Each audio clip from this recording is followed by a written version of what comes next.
देवभूमि उत्तराखंड के नैनीताल की सड़कें इस वक्त हिंदू और मुस्लिमों की जंग का मैदान बन चुकी हैं।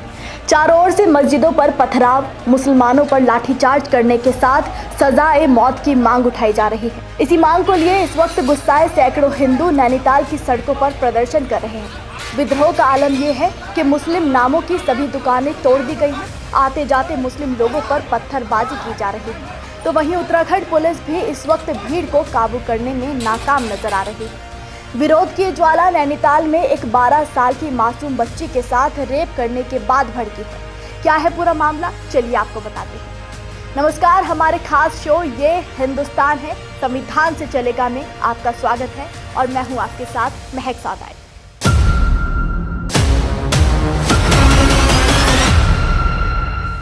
उत्तराखंड के नैनीताल की सड़कों पर यह प्रदर्शन इस वक्त शहर के मल्लीताल क्षेत्र में हो रहा है, जहां पर एक 12 साल की मासूम बच्ची के साथ बलात्कार किया गया।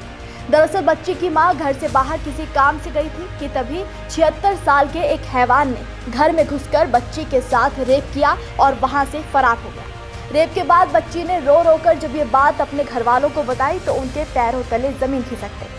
बच्ची के साथ बलात्कार की खबर फैलते ही पूरे इलाके में हड़कंप मच गया और भाजपा सहित हिंदू संगठनों ने मल्लीताल बाजार सहित कोतवाली के आसपास जोरदार प्रदर्शन करना शुरू कर दिया और कोतवाली का घेराव कर डाला।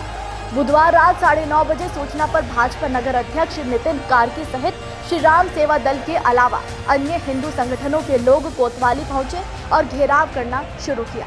इसके बाद बच्ची से पूछताछ पर पुलिस ने 76 साल के मोहम्मद उस्मान को गिरफ्तार किया और पॉक्सो एक्ट के तहत FIR दर्ज, जिसके बाद हिंदू संगठन ने पहले ये आरोप लगाया कि शहर में समुदाय विशेष के लोगों की ओर से असामाजिक तत्वों को पनाह दी जा रही है और फिर गुस्साए प्रदर्शनकारियों ने पहले बाजार में मुस्लिम दुकानों को निशाना बनाते हुए बुरी तरह तोड़फोड़ कर डाली और फिर मस्जिद पर भी खूब पथराव किया।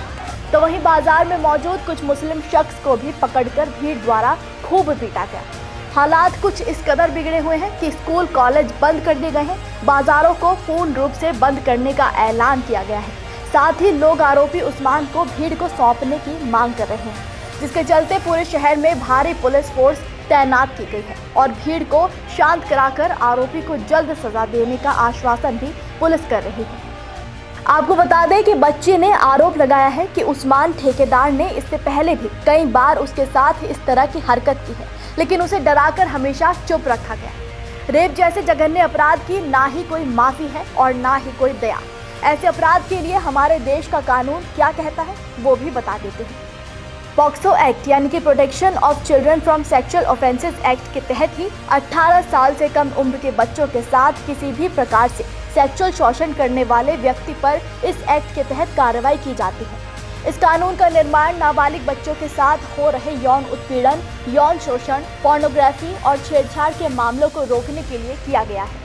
इस एक्ट के तहत अपराधी को 20 साल से लेकर आजीवन कारावास तक की सजा का प्रावधान है। इतना ही नहीं, अगर कोई 12 साल से कम उम्र की लड़कियों के साथ बलात्कार का दोषी पाया जाता है तो दोषी व्यक्ति को मौत की सजा भी दी जा सकती है। तो वहीं BNS की धारा 376 बलात्कार के लिए दंड का प्रावधान करती है।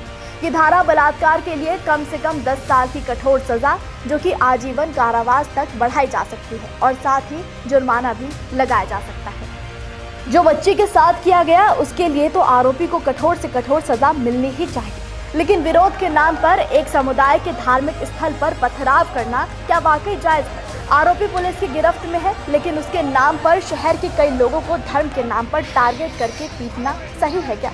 धर्म की रंजिशों के चलते यहाँ कानून को हाथ में ले लिया गया और भयंकर बवाल किया गया। क्या न्याय मांगने का यही तरीका होता है? तो वहीं दूसरा सवाल उत्तराखंड की भाजपा सरकार की सुरक्षा व्यवस्था पर भी उठता है। आखिर ये किस तरह का माहौल उत्तराखंड में बना हुआ है कि उस्मान जैसे आरोपी घर में घुसकर बलात्कार जैसे अपराध को अंजाम दे रहे हैं? ये ऐसा पहला मामला नहीं है। अभी हाल ही में नैनीताल में ही एक लड़की के साथ बलात्कार हुआ था और उससे पहले भी कई लड़कियों की खबर उत्तराखंड से आई, लेकिन सरकार की तरफ से इस पर अभी तक कोई ठोस एक्शन नहीं लिया गया।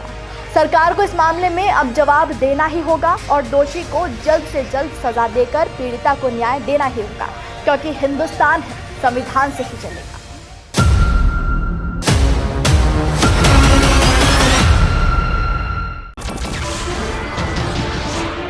नमस्कार, मैं हूं मानक गुप्ता। अगर आपको हमारा ये वीडियो पसंद आया हो तो इसे लाइक और शेयर जरूर करें और हाँ, हमें सब्सक्राइब और फॉलो करना ना भूलें ताकि आप देश और दुनिया की कोई खबर मिस ना करें। तो जुड़े रहिए हमारे साथ और देखते रहिए न्यूज़ 24।